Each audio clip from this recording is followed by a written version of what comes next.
아멘. 하나님께서 육부 예배 주실 말씀은 요엘 2장 28절에서 32절까지 말씀입니다. 우리 한 절 한 절 제가 먼저 읽고 함께 읽도록 하겠습니다. 그 후에 내가 내 신을 만문에게 부어주리니 너희 자녀들이 장래일을 말할 것이며 너희 늙은이는 꿈을 꾸며 너희 젊은이는 이상을 볼 것이며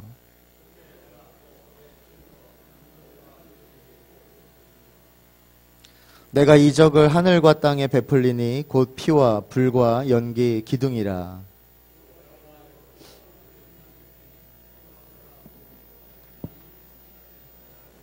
함께 읽겠습니다. 누구든지 여호와의 이름을 부르는 자는 구원을 얻으리니 이는 나 여호와의 말대로 시온산과 예루살렘에서 피할 자가 있을 것이며 남은 자 중에 나 여호와의 부름을 받을 자가 있을 것임이니라. 아멘. 네, 먼저 영상을 보시고 말씀을 듣도록 하겠습니다.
한번 좌우 앞뒤 분들과 인사 나누겠습니다. 주님의 이름으로 사랑하고 축복합니다.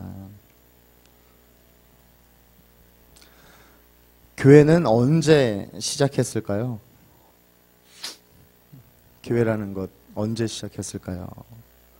네, 교회는 성령의 강림으로 시작했습니다.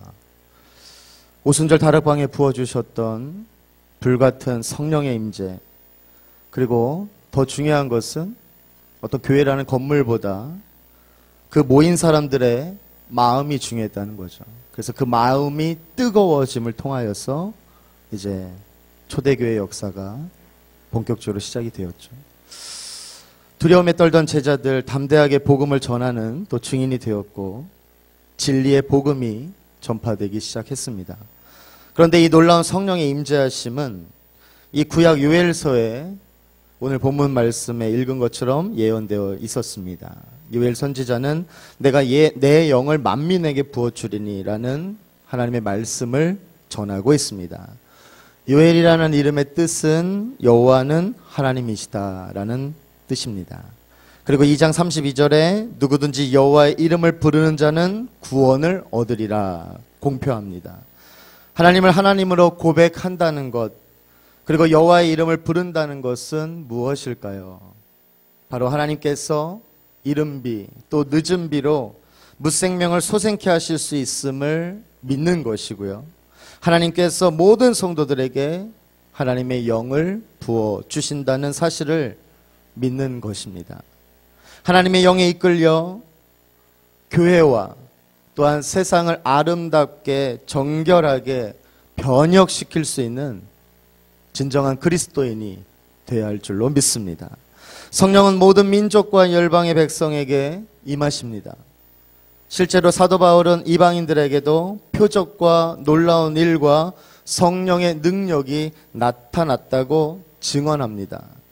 요엘 선지자는 계속해서 너희 자녀들의 장래일을 말할 것이며 너희 늙은이는 꿈을 꾸며 너희 젊은이는 이상을 볼 것이며 라고 예언합니다. 어린 자녀들과 노인들과 젊은이들이 성령의 능력을 얻게 된다는 것이죠. 그렇습니다. 성령의 역사는 우선 나이와 상관이 없습니다. 그리고 세상의 지식이나 경력과도 아무런 상관이 없습니다. 세상에서 주목받지 못한 어떤 사람이라도 하나님께서 부어주시는 그 은총으로 놀라운 영적인 체험, 하나님의 말씀의 은혜를 누릴 수 있는 것이죠. 하나님은 내 신으로 남종과 여종에게 부어줄 것이며 또 약속하셨습니다. 신분의 귀천이나 남녀의 차별도 없다는 것입니다. 이렇게 요엘이 예언했던 이 성령의 부어주심은 사도행전에 기록된 오순절 성령 강림으로 아주 온전히 성취되었습니다. 부어주시는 하나님의 은총은 그리고 계속해서 또 진행되고 있는 것이죠. 오늘은 종교개혁 주일입니다. 504주년. 이 종교개혁이라는 게 무엇일까요? 소수의 엘리트 전문직 종교인들만이 교회를 치료한 역사를 반성하는 데에서 비롯되었습니다. 가장 문제가 무엇이었을까요? 네, 권력에 중독되었고 또 부패했다는 것이죠. 주님의 살과 피를 돈을 받고 팔았습니다. 웅장한 예배당 건물을 완공하기 위함이었죠. 그렇기 때문에 우리는 오늘날 무엇을 해야 할까요? 성령을 회방해서는 안 되겠습니다. 하나님의 영을 또한 막는 일을 하지 말아야 할 것입니다. 하나님의 영은 나만 은혜를 누리고 또 나에게만 부어준다는 생각을 내려놓으셔야 합니다. 하나님의 영은 어린아이나 또 여성도 하나님께서 역사하십니다. 이제 우리는 새성전 입당 예배를 준비하고 있습니다. 새성전 입당이 중요한 것이 아니라 이 새성전에 대한 마음가짐이 중요합니다. 남이 하겠지가 아니라 내가 무엇을 할 수 있을까? 또 내가 주도적으로 또 하나님의 은혜와 사랑을 어떻게 그곳에서 아름다운 공간으로, 선한 공간으로 나에 의해서는 어떻게 은혜가 이루어질까? 그리스도의 몸된 교회를 이뤄가는 것이 중요합니다. 울산 감리교회가 중요한 것이 아니라 그리스도의 몸된 교회가 중요한 것이고, 그리고 사실 불신자가 예수 믿고 구원의 은혜를 누리는 아름다운 공간, 회개의 공간, 거룩한 공간이 중요한 것이지, 정말 어떤 이동에 의해서 다가오는 많은 사람들이 몰려든다고 또 꽉 차 있다고 하나님이 기뻐하실 것 같지는 않습니다. 중요한 것은 썩지 않아야 되는 것이고, 그리고 계속해서 우리가 주도적으로 하나님의 은혜를 나누며 건강한 교회가 될 수 있도록 우리의 모든 어떤 혈기들, 또 우리의 생각들을 내려놓으면서 한마음 한뜻이 되어가는 것이 하나님께서 가장 기뻐하실 것입니다. 계속해서 오늘날 많은 사람들이 오히려 교회가 세상을 걱정해야 하는데, 점점 더 많은 미디어와 매체들을 보면 세상이 교회를 걱정합니다. 하지만 하나님은 살아계시잖아요. 그리고 구원의 역사는 멈추지 않습니다. 그렇기 때문에 우리는 세상이 교회를 걱정하는 것에 쫄지 말아야겠습니다. 성령의 역사는 오늘도 계속되고 있고 앞으로도 계속 될 줄로 믿습니다. 그 부어주시는 하나님의 성령이 오늘 우리와 함께 하실 줄로 믿으시기를 바랍니다. 오늘 읽은 본문에서 어떤 사람에게 하나님의 영, 쉽게 얘기해서 성령이 주어지나요? 자녀들, 늙은이들, 젊은이들, 노예들, 또한 남자와 여자 모두가 하나님의 영을 부음받을 수 있다고 요엘은 선언합니다. 하나님의 사랑에서 끊어질 사랑은 없습니다. 로마서 8장 39절 함께 읽겠습니다. 높음이나 깊음이나 다른 아무 피조물이라도 우리를 우리 주 그리스도 예수 안에 있는 하나님의 사랑에서 끊을 수 없으리라. 아멘. 누구 하나 배제되지 않습니다. 이게 너무 중요한 거예요. 누구 하나 배제되지 않는. 그리고 갈라디아서 3장 28절도 함께 읽겠습니다. 너희는 유대인이나 헬라인이나 종이나 자주자나 남자나 여자 없이 다 그리스도 예수 안에서 하나이니라. 아멘. 이것이 오늘 본문을 통해 엿볼 수 있는 하나님의 원리입니다. 하나님의 일을 위해 택하심을 입은 이들은 무엇을 지향해야 할까요? 네, 사랑과 평화를 지향해야 합니다. 아슬아슬한 평화의 나무에 물을 주고 흙을 돋워주고 또 바람을 막아주어야 합니다. 오순절에 골방에서 기도하고 있던 이들에게 성령이 임하자 제자들은 생기 충만하게 변했습니다. 그들을 사로잡고 있던 두려움과 공포는 저만치 물러갔죠. 그들은 골방문을 바차고 나와 예루살렘 사람들에게 담대하게 예수, 그 십자가의 의미와 부활의 신비를 전했습니다. 메시지는 너무나 단순했어요. 예수는 불의한 이들의 음모로 십자가에 달려 죽기까지 하셨지만 사도행전 2장 24절에 하나님께서 사망의 고통을 풀어 살리셨으니 마침내 하나님의 오른쪽에 앉으셨다는 것이었습니다. 성령 강림절에 일어난 가장 놀라운 일, 사람들의 그 언어의 차이를 뛰어넘어 소통하게 되었다는 데 있습니다. 그것이 어떤 언어 현상이었는지 알긴 어려워요. 다만 성령은 민족과 피부색과 문화와 종교와 언어의 차이를 뛰어넘어 저 근원의 세계를 열어주었다는데 주목하고 싶습니다. 언어학자들은 원초적 언어가 이런 것인지도 모르겠다라고도 말합니다. 즉 성령은 소통하게 하는 힘입니다. 성령은 낯설었던 사람들을 이어주죠. 그리고 성령이 임하면 공감과 사랑이 발생합니다. 너와 나를 가르던 장벽들이 무너지고 개별적인 자아를 넘어 아름다운 공동체를 이루어 또 만들어 갑니다. 욕심과 이해관계에 따라 세상이 조각나 있는 지금이야말로 성령의 능력이 나타나야 할 때인 줄로 믿습니다. 에베소서는 그리스도는 우리의 평화라고 말하면서 그 위대한 사역을 이렇게 요약하고 있습니다. 에베소서 2장 14절에서 16절 함께 읽겠습니다. 그는 우리의 화평이신지라 둘로 하나를 만드사 중간에 막힌 담을 허시고 원수된 것 곧 의문에 속한 계명의 율법을 자기 육체로 폐하셨으니 이는 이 둘로 자기의 안에서 한 세 사람을 지어 화평하게 하시고 또 십자가로 이 둘을 한 몸으로 하나님과 화목하게 하려 하심이라. 원수된 것을 십자가로 소멸하시고. 그리고 예수님은 보혜사 성령이 임하면 요한복음 14장 26절에 보혜사 곧 아버지께서 내 이름으로 보내실 성령 그가 너희에게 모든 것을 가르치시고 내가 너희에게 말한 모든 것을 생각나게 하시리라 말씀하셨습니다. 성령은요, 우리로 하여금 그리스도의 마음을 품고 살게 만듭니다. 주전 6세기에 활동한 것으로 보인 이 요엘 선지자는 자기 시대의 아픔과 절망을 누구보다도 더 예민하게 느꼈던 사람입니다. 요엘은요, 예루살렘의 멸망과 또 이어진 포로 생활 그리고 그 이후의 재건의 시기를 배경으로 하여 예언을 했습니다.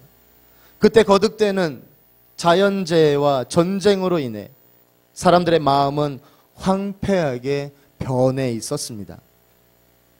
이웃을 우리는 어떻게 해야 하나요? 너그럽게 대할 마음이 있어야 되지만 그런 마음이 다 사라지고 원망과 질투, 온통 사람들을 사로잡고 있었습니다. 삶은 너무나 불확실했고 내일이 어떤 일이 일어날지 두려움으로 살았습니다. 그리고 하나님의 백성으로서의 그 많은 비전 다 사라졌죠. 그리고 윤리와 도덕까지 땅에 떨어졌습니다. 바로 그때 요엘은 다시 하나님께 돌아가자고 백성들을 독려합니다. 하나님 안에서 역사를 바라봐야 차이와 불화를 해소하고 하나님의 백성이라는 자기 정체성이 확립되기 때문입니다. 요엘은 옷을 찢지 말고 마음을 찢으라. 2장 13절에 백성들이 전심으로 하나님께 돌아가면 하나님께서 그 백성이 다시는 수치를 당하지 않게 하실 것이라고 말합니다. 하나님은 그 백성이 겪는 일로 인해서 너무나 가슴이, 마음이 하나님은 아파하시는 분이시기 때문입니다.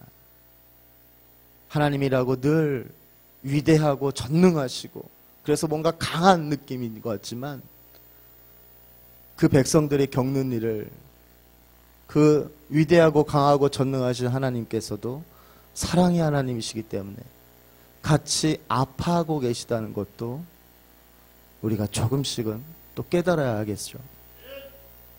그리고 요엘은 하나님의 약속을 전합니다. 그게 바로 본문 28절에서 29절 말씀이죠. 그 후에 내가 내 신을 만민에게 부어주리니 너희 자녀들이 장래일을 말할 것이며 너희 늙은이는 꿈을 꾸며 너희 젊은이는 이상을 볼 것이며 그때 내가 또 내 신으로 남종과 여종에게 부어줄 것이며. 하나님의 영이 임한 곳에서는 모든 차별이 사라집니다. 그리고 죄로 얼룩진 세상에 사는 동안 우리 몸과 마음에 밴 다양한 편견들도 무너지고 하나님이 꿈꾸는 새로운 세상이 이제 하나님의 시선으로 바라볼 수 있기 때문에 새롭게 그려지게 되는 것입니다. 세상에서는 전쟁과 폭력이, 테러가 그치지 않지만 주님의 꿈을 가슴에 품고 사는 이들은 결국 구원을 얻게 될 것이죠. 바울 사도는 구원받은 사람이 어떤 마음으로 사는지를 아주 절묘하게 드러냈습니다. 로마서 14장 8절 말씀 함께 읽겠습니다. 우리가 살아도 주를 위하여 살고 죽어도 주를 위하여 죽나니 그러므로 사나 죽으나 우리가 주의 것이로라. 아멘. 유한한 우리가 영원하신 하나님의 마음에 접속된 채 살아간다면 이미 우리는 영생을 누리고 있는 것입니다. 성령은요, 절망에 빠졌던 이들을 일으켜서 하나님의 일을 하게 하는 그 일을 감당하십니다. 성령은요, 하나님과 우리 사이를 가로막고 있던 그 아주 서먹하고 뭔가 미묘한 그 장벽들을 다 허물고 아주 친밀한 사귐으로 우리를 초대하십니다. 하나님과의 친밀함이야말로 우리의 기쁨의 근원이고 또한 불의에 항거할 수 있는 용기의 뿌리입니다. 다른 이들을 위해 기꺼이 우리를 선물로 내줄 수 있는 그 마음이죠. 본문 30절에서 32절에 내가 이적을 하늘과 땅에 베풀리니 곧 피와 불과 연기 기둥이라. 여호와의 크고 두려운 날이 이르기 전에 해가 어두워지고 달이 핏빛같이 변하려니와 누구든지 여호와의 이름을 부르는 자는 구원을 얻으리니 이는 나 여호와의 말대로 시온산과 예루살렘에서 피할 자가 있을 것이며 남은 자 중에 나 여호와의 부름을 받을 자가 있을 것임이니라고 하셨습니다. 여호와의 크고 두려운 날이 이른다고 하셨는데 역사 마지막 시대를 가리키는 말이죠. 마지막 시대가 되면 하나님은 그때의 능력 있는 신앙, 역사하는 믿음, 악한 시대를 이길 수 있는 능력을 주시기 위하여 하나님의 영, 성령을 부어주신다고 하신 겁니다. 그때 내가 내 영을 남종과 여종에게 부어주고 내가 이적을 하늘과 땅에 베풀리니 곧 피와 불과 연기 기둥이라. 우리 주님이 이 세상에 오신 이후에 다시 오실 때까지가 마지막 날들입니다. 이 마지막 날들에 하나님은 사랑하는 남종과 여종들, 자녀들, 장래일을 말할 것이며 노인들은 꿈을 꾸며 너희 젊은이들은 이상을 본다고 하셨습니다. 하나님의 명령은요, 오늘 우리에게 주어지고 있습니다. 성령 충만을 받으라. 그것이 성경의 핵심이고 우리 시대를 살아가는 성도들에게 주시는 명령입니다. 그것이 말씀대로 믿고 말씀대로 살고 말씀대로 가는 것입니다. 우리 주님이 떠나가시면서 아버지의 약속하신 것을 기다리라고 하셨습니다. 우리는 한번 기다려 보아야 합니다. 우리 예수 믿는 사람들은 성령을 받았습니다. 그래서 주님을 영접하고 성령으로 아니하고는 예수님을 주님이라고 할 수 없습니다. 우리는 이제 새 성전에 가서 우리의 이미지와 우리의 모습이 하나님 말씀에 순종하며 하나님의 말씀의 은혜를 누리며 그저 착한 모습보다는 이제 그 하나님의 말씀대로 행하고 말씀을 실천하고 하나님의 말씀에 인도함을 받아야 될 줄로 믿습니다. 하나님께서 원하시는 것이 무엇이냐? 성령 충만을 받으라. 하나님의 놀라운 은혜가 있었기 때문에 그 성령 충만이 있었기 때문에 504년 전에 종교개혁이 이루어진 것 같습니다. 안 그러면 쉽지 않습니다. 그 높은 권력을 어떻게 95개조 방방문이라는 성령의 충만함을 입었기 때문에 오늘날 개신교가 오직 예수 그리스도의 이름, 그 권세의 능력에 힘입어 성령의 충만함으로 하나님을 사랑하고 이웃을 사랑하는 그 귀한 말씀을 실천하는 예수님을 믿는 아름다운 공동체가 되어 세계 곳곳에서 아직도 예수를 전하지 못하고 또 들어가지 못한 곳까지 선교사가 또 파송되어서 계속해서 주님 오실 때까지 선교의 사역은 멈추지 않습니다. 그렇기 때문에 다시 한번 새 성전에 들어가는 우리의 마음보다 우리가 오늘 하나님 앞에서 다짐하고 결단해야 될 것은 다시 저희들의 모든 죄를 용서하여 주시고 성령의 충만을 부어 주시옵소서. 성령의 기름 부어 주심을 받으시기를 바랍니다. 성령을 모신 것으로 만족하지 말고 성령의 사람으로 변화되어 새 성전에 들어가시기를 바랍니다. 성령이 우리들 가운데 이 나라 민족 위에 임하기를 소원합니다. 이제 감리교 교리적 선언에 나오는 성령에 대한 고백으로 설교를 마치고자 합니다. 우리 다 함께 화면 보시면서 감리교 교리적 선언 성령에 대한 고백 함께 읽겠습니다.